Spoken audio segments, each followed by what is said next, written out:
শ্রীপুর মুক্তিযোদ্ধা রহমত সরকারি কলেজ কর্তৃক আয়োজিত অনলাইন ক্লাসে এসএসসি পর্যায়ের শিক্ষার্থীদের অর্থনীতি ক্লাসে আমন্ত্রণ জানাচ্ছি। আমি শামীমা আক্তার জোনাকি, লেকচারার অফ ইকোনমিক্স, শ্রীপুর মুক্তিযোদ্ধা রহমত সরকারি কলেজ। প্রিয় শিক্ষার্থী, আজকে আমি তোমাদের দেখাবো অর্থনীতি প্রথম পত্রের অর্থনৈতিক সমস্যা ও এর সমাধান চ্যাপ্টারটি। প্রিয় শিক্ষার্থী, এই চ্যাপ্টারটির শুরুতে আমাদের জানতে হবে অর্থনীতি কী। অর্থনীতির ইংরেজি প্রতিশব্দ ইকোনমিক্স। এই ইকোনমিক শব্দটি এসছে গ্রিক শব্দ ঐকোনমিয়া থেকে। এই ঐকোনমিয়া শব্দটি দুটি অংশে বিভক্ত, একটি হচ্ছে ঐকোস আর একটি হচ্ছে নেমস। ঐকোস অর্থ হচ্ছে গৃহ আর নেমস অর্থ হচ্ছে ব্যবস্থাপনা। তাহলে অর্থনীতির যে অংশে গৃহ পরিচালনার সংক্রান্ত বিষয়াদি নিয়ে আলোচনা করা হয় তাকে অর্থনীতি বলা হয়। প্রিয় শিক্ষার্থী, এটা ছিল খুব সংকীর্ণ দৃষ্টিকোণ থেকে অর্থনীতির সংজ্ঞা। সময়ের এবং সমাজের অবস্থার পরিবর্তনের প্রেক্ষিতে অর্থনীতির সংজ্ঞারও ব্যাপক পরিবর্তন সাধিত হয়েছে। বিভিন্ন অর্থনীতিবিদগণ অর্থনীতির বিভিন্ন সংজ্ঞা দিয়ে গেছেন। এখানে উল্লেখ্য যে অ্যাডাম স্মিথ হচ্ছেন অর্থনীতির জনক। অ্যাডাম স্মিথ অর্থনীতির একটি গুরুত্বপূর্ণ সংজ্ঞা দিয়েছিলেন ওনার একটা বিখ্যাত বইটি হচ্ছে an inquiry into the nature and causes of the wealth of nations নামক বই। ওই বইটি পাবলিশড হয়েছিল 1776 সালে। 1776 সালে তিনি ওনার দ্য ওয়েলথ অফ নেশনস নামক বই বলেছেন অর্থনীতি হচ্ছে এমন একটি বিজ্ঞান যা কি করে জাতীয় সম্পদের কারণ ও প্রকৃতি নিয়ে আলোচনা করে। অর্থাৎ এক্ষেত্রে উনি অর্থনীতিটাকে সম্পদের বিজ্ঞান বলে আখ্যায়িত করেছেন। ওনার সংজ্ঞার মধ্যে কি সম্পদকেই প্রায়োরিটি দেওয়া হয়েছে। পরবর্তীতে আরও অর্থনীতিবিদগণ অর্থনীতির বিভিন্ন সংজ্ঞা দিয়ে গেছেন। তাদের মধ্যে আরেকজন হচ্ছেন আলফ্রেড মার্শাল। উনি পেশায় অধ্যাপনা করতেন। তো অধ্যাপক মার্শাল 1890 সালে অর্থনীতির আরেকটি গ্রহণযোগ্য সংজ্ঞা দিয়েছিলেন।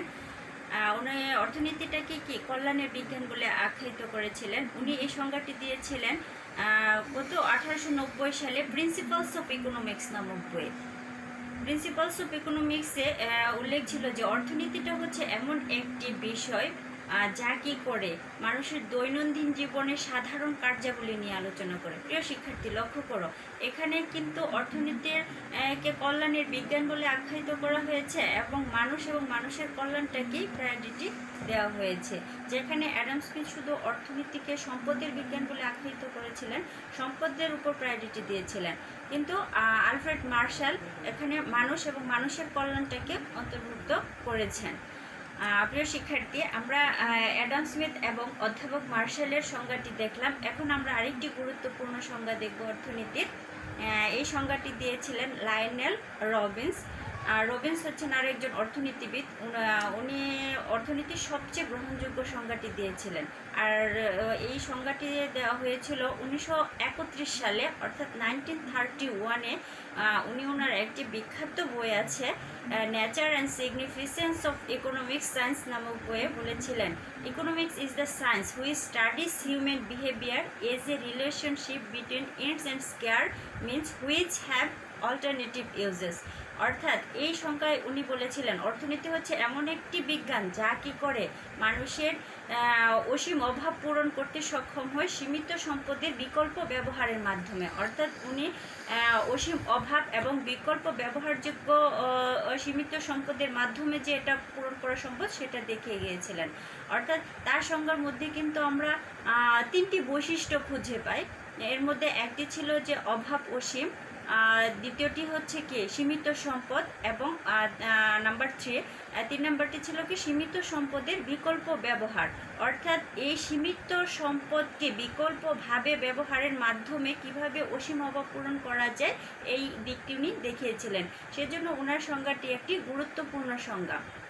তো সেক্ষেত্রে শিক্ষার্থী, আমাদেরকে অ্যাডাম স্মিথ, মার্শাল এবং রবিন্স 3টি সংজ্ঞাই জানতে হবে অর্থনীতির ছাত্র হিসাবে। তবে যদি বলা হয় কোন সংজ্ঞাটি সবচেয়ে গুরুত্বপূর্ণ, সেটা অবশ্যই কি আমরা বলবো এল রবিন্সের সংজ্ঞাই সবচেয়ে গুরুত্বপূর্ণ এবং গ্রহণযোগ্য। শিক্ষার্থী, এখানে লক্ষ্য করো যে অর্থনীতির যে 3টি সংজ্ঞার কথা বলা হয়েছে অ্যাডাম স্মিথ, মার্শাল এবং লায়নেল রবিন্স, কিন্তু এখানে বলা হয়েছে যে অ্যাডাম স্মিথকে অর্থনীতির জনক বলা হয়েছে। স্বভাবতই প্রশ্ন আসে যে ওনাকে কেন অর্থনীতির জনক বলা হয়। ওনাকে এ কারণে অর্থনীতির জনক বলা হয়। অর্থনীতির সংজ্ঞা তো সবাই দিয়ে গেছেন, কিন্তু ওনাকে অর্থনীতির জনক কেন বলা হয়? কারণ একমাত্র অ্যাডাম স্মিথ একমাত্র অর্থনীতিবিদ যিনি অর্থনীতিটাকে সর্বপ্রথম বিজ্ঞান হিসেবে দাঁড় করিয়েছিলেন। সেই দৃষ্টিকোণ থেকে ওনাকেই কি অর্থনীতির জনক বলা হয়ে থাকে। তো শিক্ষার্থী, এখানে আমরা জানলাম অর্থনীতির সংজ্ঞা এবং কার সংজ্ঞাটি সবচেয়ে গুরুত্বপূর্ণ এটাও জানলাম, কেন গুরুত্বপূর্ণ সেটাও আমরা জানলাম। এখানে আরেকটু জিনিস তোমাদের ক্লিয়ার করা দরকার যে এল রবিন্সের সংজ্ঞার মধ্যে যে গুরুত্বপূর্ণ 3টি বৈশিষ্ট্যের কথা বলা হয়েছে এগুলো নিয়ে একটু আলোচনা করা দরকার। তো সেই ক্ষেত্রে যে এল রবিন্সের সংজ্ঞার 3টি বৈশিষ্ট্যের মধ্যে একটি ছিল কি অভাব অসীম, অন্যটি ছিল কি সীমিত সম্পদ, আরেকটি ছিল কি সীমিত সম্পদের বিকল্প ব্যবহার। এখন অসীম অভাবটা মানে কি? অসীম অভাব মানে হচ্ছে যে আমরা আমাদের অভাবের কোনো শেষ নেই, একটি অভাব শেষ হতে না হতেই আরেকটি অভাব এসে দরজায় নক করে। তো সেই ক্ষেত্রে কি যে অভাব যে অসীম সেটা কিন্তু আমরা কি বলবো চোখ মেললেই দেখতে পারি যে আমাদের অভাব অসীম। আর এই অভাবের তুলনায় সম্পদটা কম বলে আমাদের অভাব যে অসীম সেটা আমরা কিন্তু রিয়েলাইজ করতে পারি। যদি সম্পদও বেশি থাকতো তাহলে কিন্তু আমরা আমাদের যে অভাব অসীম সেটা আমরা বুঝতে পারতাম না। দেন 3 নম্বরটি হচ্ছে সীমিত সম্পদের বিকল্প ব্যবহার। এই সীমিত সম্পদের বিকল্প ব্যবহার বলতে আমরা কি বুঝি? বিকল্প ব্যবহার হচ্ছে আমি একটা জিনিস দিয়ে, একটা সম্পদ দিয়ে, একটা কিছু দিয়ে, একটা জিনিস দিয়ে কি আমি একাধিক অভাব পূরণ করব। যেমন ধরো একটা এক্সাম্পলের মাধ্যমে সেটা তোমাদের বোঝানো যাবে স্পষ্টভাবে। সাপোজ আমার 1 খণ্ড জায়গা আছে, ওখানে যদি আমি ধান চাষ করি, শুধু কি ধান চাষ করতে পারবো, ধান পাবো। তো আমি যদি এটাকে একটু অন্যভাবে চাষ উপযোগী করে নিই, যেমন ওখানে যদি আমি একটি পুকুর খনন করি তাহলে কি করতে পারবো? আমি ওই পুকুরে মাছ চাষ করতে পারবো। আমি যদি চিন্তা করি যে মাছ চাষ করে সীমাবদ্ধ থাকবো না, এখানে আমি হাঁস পালন করব, আমি কিন্তু সেটাও করতে পারবো। কিভাবে? পুকুরের উপর একটা মাচা তৈরি করব, মাচাতে হাঁস চাষ করতে পারবো। সেই ক্ষেত্রে কি হবে?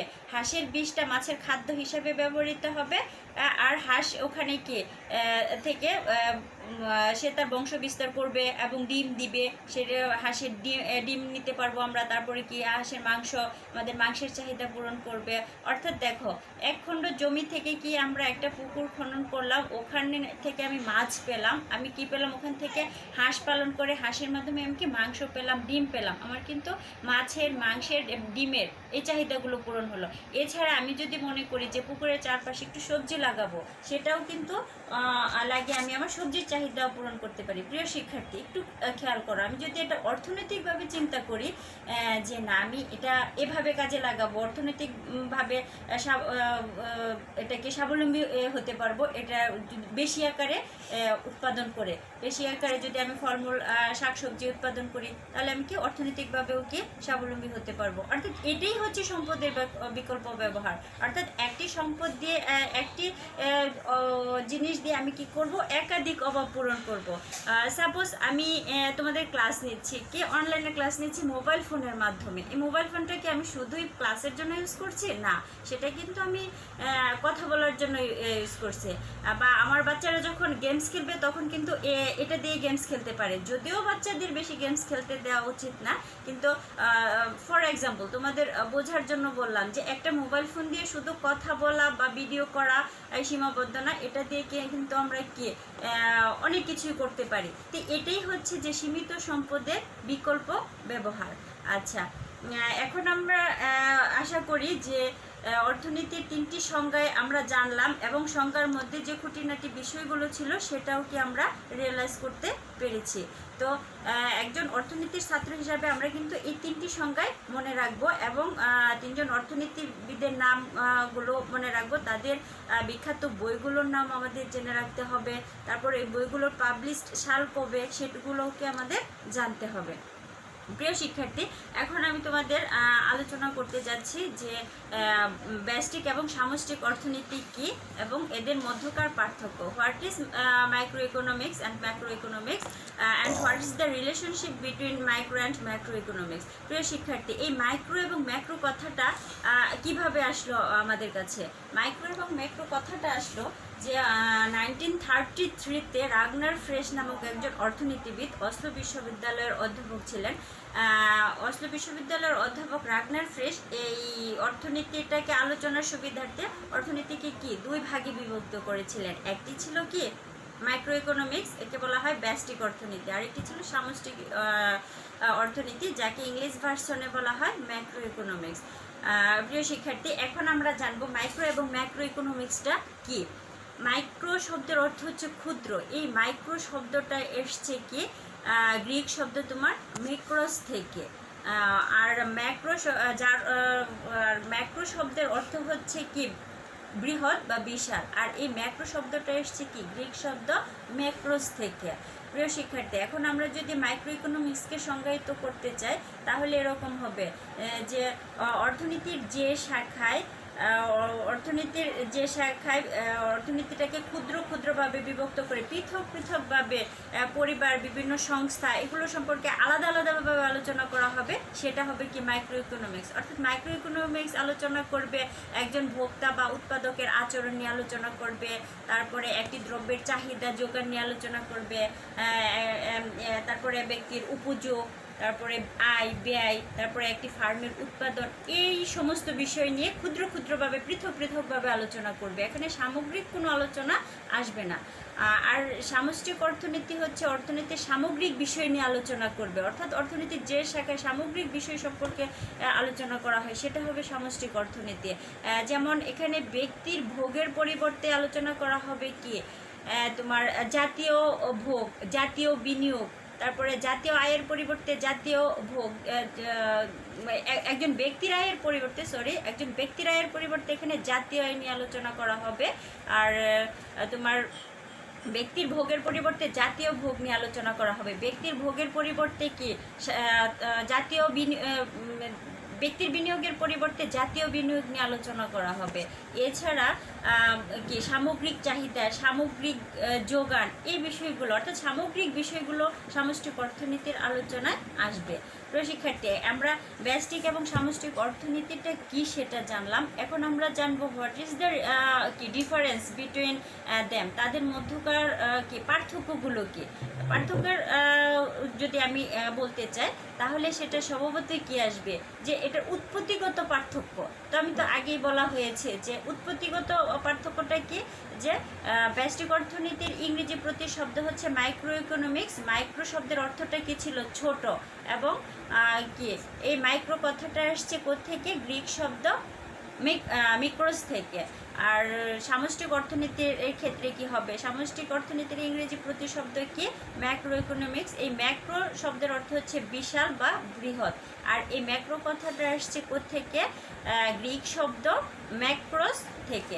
এখন আমরা দেখব এর সংজ্ঞাগত পার্থক্যটা কি। সংজ্ঞা নিয়ে আসবো যে অর্থনীতির যে শাখায় কোনো একক ব্যক্তির, পরিবার বা সংস্থা সম্পর্কে যখন পৃথক পৃথকভাবে ক্ষুদ্র ক্ষুদ্র আকারে আলোচনা করা হবে সেটা হবে কি আমার মাইক্রো ইকোনমিক্স। আর অর্থনীতির যে শাখায় কী করা হবে সামগ্রিক বিষয় নিয়ে, অর্থনীতির সামগ্রিক বিষয় নিয়ে আলোচনা করা হবে সেটা হবে কি সামষ্টিক অর্থনীতি। এইগুলো আমাদের উৎপত্তিগত পার্থক্য এবং সংজ্ঞাগত পার্থক্য। দেন আসো ভারসাম্যের প্রকৃতি নিয়ে যদি আমরা কথা বলতে চাই তাহলে কি ভারসাম্যের প্রকৃতির ক্ষেত্রেও কি আমরা মাইক্রো এবং ম্যাক্রো ইকোনমিক সম্পর্কে পার্থক্য টানতে পারি। তো সেই ক্ষেত্রে কি হবে যে ভারসাম্যের প্রকৃতি, ব্যষ্টিক অর্থনীতি কী করবে আংশিক ভারসাম্য পদ্ধতি নিয়ে আলোচনা করবে, আর ম্যাক্রো ইকোনমিক্স কী করবে সামগ্রিক ভারসাম্য পদ্ধতি নিয়ে আলোচনা করবে। এখন তোমাদের মধ্যে স্বভাবতই প্রশ্ন আসতে পারে যে আংশিক ভারসাম্য কী, আবার সামগ্রিক ভারসাম্যটাই কী, আর ভারসাম্যই বা কী। এখন ভারসাম্য নিয়ে যদি আমি একটু কথা বলতে চাই, তাহলে ভারসাম্যের ইংরেজি প্রতিশব্দ হচ্ছে ইকুইলিব্রিয়াম। এটা এসছে তোমার ল্যাটিন শব্দ একুয়াস এবং লেব্রা থেকে। একুয়াস অর্থ হচ্ছে সমান, লেব্রা অর্থ হচ্ছে স্থিতাবস্থা। তো স্বভাবতই সমানভাবে স্থিতাবস্থাকে ভারসাম্য অবস্থা বোঝায়। আর অর্থনীতিতে পরস্পর বিরোধী দুটি শক্তি যখন পারস্পরিক ক্রিয়া প্রতিক্রিয়া দ্বারা একটা সমতা সূচক অবস্থায় পৌঁছায় এবং সেই অবস্থা থেকে কারোরই যখন সরে আসার প্রবণতা থাকে না, এই অবস্থাটাকে বলা হবে কি ভারসাম্য অবস্থা। তো আমরা শিক্ষার্থী যে ভারসাম্য কি জানলাম, এখন আমাদের জানতে হবে যে আংশিক ভারসাম্যটা কি। আংশিক ভারসাম্য হচ্ছে যে অর্থনীতির বিভিন্ন কি তাত্ত্বিক বিষয় বিশ্লেষণের ক্ষেত্রে আমরা দেখি কি একটা বা দুটা চলককে পরিবর্তনশীল ধরা হয়। অর্থাৎ যে ভারসাম্যের ক্ষেত্রে যে ভারসাম্য অর্জনের ক্ষেত্রে একটা বা দুটা চলককে পরিবর্তনশীল ধরা হয় আর বাকি চলকগুলোকে স্থির ধরে যে ভারসাম্য অর্জিত হয় সেটা হবে কি আংশিক ভারসাম্য। তো আমরা কি এক্ষেত্রে আংশিক ভারসাম্যটা বুঝলাম এবং এই ব্যষ্টিক অর্থনীতি কী করে আংশিক ভারসাম্য পদ্ধতি নিয়ে অনুসরণ করে। আর সামষ্টিক অর্থনীতি কী করে সামগ্রিক ভারসাম্য পদ্ধতি আলোচনা করে। সামগ্রিক ভারসাম্যটা কি, সেখানে কোনো ভারসাম্য অর্জনের ক্ষেত্রে কি ভারসাম্য অর্জনের ক্ষেত্রে সবগুলো চলককেই কি পরিবর্তনশীল বিবেচনা করা হবে, সেখানে কোনো স্থির চলক থাকবে না। তো সেক্ষেত্রে সব চলকই পরিবর্তনশীল হবে। সেক্ষেত্রে একটু বলা ভালো যে চলক কি। চলক বলতে বোঝানো হয় যে যেসব রাশির মানের পরিবর্তন হয় তাদেরকে কি চলক বলা হয়, আর যাদের মানের পরিবর্তন হয় না তাদেরকে কি বলা হয় ধ্রুবক বলা হয়। তো এই যে আপনার সামগ্রিক ভারসাম্য কী করবে, সব চলককেই কি পরিবর্তনশীল ধরে নেবে, কোনো স্থির চলক থাকবে না। এই হচ্ছে ভারসাম্যগত পার্থক্য বা ভারসাম্যের প্রকৃতি অনুসারে পার্থক্যের বিষয়টা। আরেকটি পার্থক্য আমরা করতে পারি, সেটা হচ্ছে কি যে তো অনুমিত শর্তের প্রেক্ষিতে পার্থক্য দেওয়া যায়। যেমন অনুমিত শর্ত, ব্যষ্টিক অর্থনীতি কী করে কোনো তত্ত্ব বিশ্লেষণের ক্ষেত্রে অনুমিত শর্ত হিসাবে দু একটি চলককে পরিবর্তনশীল ধরে বাকিগুলোকে কি স্থির ধরে নেয়। আর সামষ্টিক অর্থনীতিতে কি করা হয়, সবগুলো কোনো অনুমিত শর্ত থাকে না, এখানে সবগুলো চলককেই কি পরিবর্তনশীল ধরা হয়। এই হচ্ছে তোমার অনুমিতিগত পার্থক্য। এছাড়া আমরা আলোচনা করতে পারি যে কোন অর্থব্যবস্থা থেকে আমরা কি করতে পারি, কোন অর্থনীতি থেকে অর্থনীতির পূর্ণাঙ্গ চিত্র তুলে ধরা যায়। প্রিয় শিক্ষার্থী, এখানে যেহেতু কি ব্যষ্টিক অর্থনীতি থেকে কি আংশিক চিত্র পাওয়া যাবে, একটা দেশের অর্থনৈতিক অবস্থার আংশিক চিত্র পাওয়া যাবে। কেননা ব্যষ্টিক অর্থনীতি কি করে ক্ষুদ্র ক্ষুদ্র বিষয় নিয়ে পৃথক পৃথকভাবে আলোচনা করে, তাহলে এর থেকে কি আংশিক একটা দেশের অর্থব্যবস্থার কিন্তু পূর্ণাঙ্গ চিত্র পাওয়া সম্ভব না। আংশিক ভারসাম্য ব্যষ্টিক অর্থনীতি থেকে কিন্তু একটা দেশের অর্থনৈতিক ব্যবস্থার কি পাওয়া যাবে যে আংশিক চিত্রই দেখানো যাবে। অন্যদিকে কি সামষ্টিক অর্থনীতিতে দেখানো হবে যে পূর্ণাঙ্গ একটা দেশের অর্থনীতি কী অবস্থায় আছে পূর্ণাঙ্গ চিত্র দেখানো যাবে, কারণ এটা কি করে সামগ্রিক বিষয় নিয়ে আলোচনা করে, সামগ্রিক ভোগ, সামগ্রিক আয়, সামগ্রিক চাহিদা, সামগ্রিক যোগান, অর্থাৎ জাতীয় পর্যায়ে সব কিছু নিয়ে আলোচনা করে, আমদানি রপ্তানি এগুলো নিয়ে আলোচনা করে। তো সেক্ষেত্রে কি সামষ্টিক অর্থনীতি থেকে আমরা কি করতে পারবো, একটা দেশের অর্থনীতির কি পূর্ণাঙ্গ চিত্র দেখাতে পারবো সামষ্টিক অর্থনীতির মাধ্যমে। প্রিয় শিক্ষার্থী, এরকম পার্থক্য আরও অনেক আছে। তো সেক্ষেত্রে আমরা যেহেতু আমরা এমসিকিউ এবং সিকিউ এবং আমাদের এটা কি সৃজনশীল পদ্ধতিতে, তো এত বিস্তর না করে এগুলোই মূলত পার্থক্য, উপরোক্ত পার্থক্য। কিন্তু শিক্ষার্থী এখানে একটু খেয়াল করো যে আমরা ব্যষ্টিক এবং সামষ্টিক অর্থনীতির পার্থক্যগুলো নিয়ে আলোচনা করেছি, কিন্তু এই পার্থক্যগুলো আলোচনা করার ক্ষেত্রে কিন্তু যে জিনিসটা এসে যায় সেটা হচ্ছে কি যে এগুলোর মধ্যে কিন্তু মৌলিক কোনো পার্থক্য নাই। অর্থাৎ ব্যষ্টিক এবং সামষ্টিক অর্থনীতি কিন্তু একে অপরের মধ্যে কোনো বিরোধ নাই, আর কি একে অপরের সাথে কোনো প্রতিযোগিতামূলক সম্পর্ক নাই, একে অপরের সাথে কি একটা সহযোগিতার সম্পর্ক, অর্থাৎ সেই ক্ষেত্রে কি অর্থাৎ তাদের মধ্যে কোনো বিরোধ নাই। এই কারণে পল স্যামুয়েলসন যথার্থই বলে গেছেন যে ব্যষ্টিক এবং সামষ্টিক অর্থনীতির মধ্যে আসলে মৌলিক কোনো বিরোধ নেই, তাদের মধ্যে যে সম্পর্কটা সেটা তারা হচ্ছে একে অপরের কি পরিপূরক, একজনকে ছাড়া আরেকজন অসম্পূর্ণ। ব্যষ্টিক অর্থনীতি ছাড়া সামষ্টিক অর্থনীতি অসম্পূর্ণ, আবার সামষ্টিক ছাড়া ব্যষ্টিক অর্থনীতি অসম্পূর্ণ। তাদের মধ্যে মৌলিক কোনো বিরোধ নাই, তারা হচ্ছে কি একে অপরের পরিপূরক। আচ্ছা শিক্ষার্থী, তাহলে আজকে আমরা আমাদের আলোচনার মাধ্যমে যে জিনিসটা জানলাম সেটা হচ্ছে কি অর্থনীতির সংজ্ঞা এবং ব্যষ্টিক ও সামষ্টিক অর্থনীতি কি, এদের মধ্যকার পার্থক্য। আচ্ছা শিক্ষার্থী, তাহলে আমরা যে জিনিসটি নিয়ে এখন তোমাদের কথা বলতে যাচ্ছি আমি, সেটা হচ্ছে যে আমরা উচ্চ মাধ্যমিক পর্যায়ে কি আমাদের এমসিকিউ এবং সিকিউ দুটো বিষয় নিয়ে আলোচনা করতে হয়। তো আমাদের যাই পড়ি না কেন জানি না কেন একটু ভেঙে ভেঙে বুঝে বুঝে পড়তে হবে, কারণ আমাদের এমন কিছু জিনিস আছে যেটা সিকিউতে না আসলেও এমসিকিউতে চলে আসবে, বা এমসিকিউ না আসলে সিকিউতে চলে আসবে। যেমন আমরা যদি বলি যে অর্থনীতির সংজ্ঞা থেকে এমসিকিউ কীরকম হতে পারে, কি কি এমসিকিউ হতে পারে, সেটা আমি তোমাদেরকে একটু মনে করিয়ে দিতে চাই। সেটা হচ্ছে কি যে অর্থনীতির ইংরেজি প্রতিশব্দ কি ইকোনমিক্স, এটা কোত্থেকে আসছে, গ্রিক শব্দ ওইকোনমিয়া থেকে আসছে, এমসিকিউতে এগুলো থাকতে পারে। তারপরে অর্থনীতির জনককে অ্যাডাম স্মিথ, কেন ওনাকে অর্থনীতির জনক বলা হয়, কারণ উনি একমাত্র অর্থনীতিবিদ যিনি সর্বপ্রথম অর্থনীতিটাকে কি বিজ্ঞান হিসাবে দাঁড় করিয়েছিলেন। এছাড়া আমরা পড়েছি কি অ্যাডাম স্মিথের একটি বিখ্যাত বইয়ের নাম জানি, সেটা কি যে দ্য ওয়েলথ অফ নেশনস। তারপরে এই ওয়েলথ অফ নেশনস কত সালে পাবলিশড হয়েছিল, 1776 সালে। তারপরে আমরা বলতে পারি যে অ্যাডাম স্মিথ অর্থনীতিটাকে কিসের সাথে তুলনা করেছিলেন, সম্পদের বিজ্ঞান বলে আখ্যায়িত করেছিলেন। আলফ্রেড মার্শাল কী করেছিলেন, 1890 সালে একটি বই প্রকাশ করেছিলেন, বইটির নাম কী ছিল, প্রিন্সিপালস অফ ইকোনমিক্স। এই বইয়ে উনি অর্থনীতিটাকে কিসের সাথে তুলনা করেছিলেন, কল্যাণের বিজ্ঞান বলে আখ্যায়িত করেছিলেন। তারপরে আমরা এল রবিন্সের সংজ্ঞা পড়েছি, এল রবিন্সের সংজ্ঞা থেকে জেনেছি যে কি মানুষের অভাব অসীম, সম্পদ সীমিত, সীমিত সম্পদকে বিকল্পভাবে ব্যবহার করা যায়। এটা উনি ওনার একটা বিখ্যাত বইয়ে ওনার সংজ্ঞা দিয়েছিলেন। বইটা ছিল কি nature and significance of economic science. তারপরে এই বইটা পাবলিশড হয়েছিল কত সালে, 1931-এ। তারপরে আমরা ব্যষ্টিক এবং সামষ্টিক অর্থনীতি সম্পর্কে জেনেছি। ব্যষ্টিক এবং সামষ্টিক অর্থনীতিতে আমরা কি পড়েছি যে এই ব্যষ্টিক এবং সামষ্টিক মাইক্রো এবং ম্যাক্রো ইকোনমিক্স দুটা শব্দ ব্যবহার করেছিলেন কে, সর্বপ্রথম রাগনার ফ্রেশ, কত সালে, 1933-তে। এবং তাদের মধ্যকার কিছু পার্থক্য জেনেছি, এবং পার্থক্যের পরিশেষে আমরা এটাও জেনেছি যে যে অর্থনীতি ব্যষ্টিক এবং সামষ্টিক অর্থনীতির মধ্যে মৌলিক কোনো পার্থক্য নেই, তারা একে অপরকে পরিপূরক। তো শিক্ষার্থী, আমি আজকের ক্লাস আর দীর্ঘায়িত করতে চাচ্ছি না, তোমাদেরকে পরবর্তী ক্লাসের আমন্ত্রণ জানিয়ে এখানেই শেষ করছি। পাশাপাশি তোমাদের সুস্থতা কামনা করে বিদায় নিচ্ছি। ধন্যবাদ সবাইকে।